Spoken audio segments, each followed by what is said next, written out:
P Lakshmi గారు అండి, కాకినాడ నుంచి వస్తున్నారు. ఎంత దూరం నుంచి మన దగ్గరికి వస్తున్నారు. నడుము నొప్పి మరియు సట్ట నొప్పికి సంబంధించి మన దగ్గర గత కేవలం నెలగానే వాడుతున్నారండి మెడిసిన్, హోమియోపతి మెడిసిన్.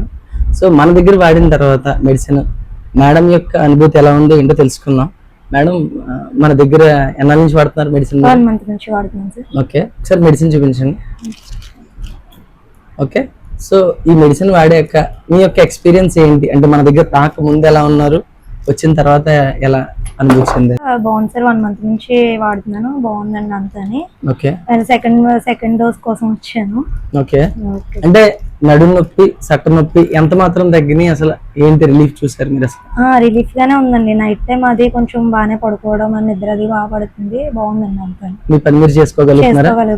సో మీ బంధుమిత్రులకి ఎవరికైనా మా హోమియోపతి గురించి చెప్తారా, మెడిసిన్ గురించి? చెప్తానండి, ఆల్రెడీ మా మదర్ కి చెప్పాను. ఓకే, ఆవిడ కూడా ఇప్పుడు పాజిటివ్ చేస్తాను కదండి. సో మేడం తగ్గిన తర్వాత వీళ్ళ మదర్ కూడా వేరే కంప్లైంట్ కి సంబంధించి మన దగ్గర హోమియోపతి మందులు తీసుకెళ్తున్నారు. కేవలం 1 నెలగా వాడగా ఇంత మంచి రిజల్ట్స్ చూసారు. So this is doctor Loknath, BHMS CCMP PG diploma diabetology. Thank you. R Srinivas Raju garu అండి, విజయనగరం వెళ్తుంది ఇది. అండ్ జి వెంకటేశ్వరరావు గారు, ఈయనకి దేవరపల్లి వెళ్తుందండి. And D Surekha, bus stand, Mandapeta.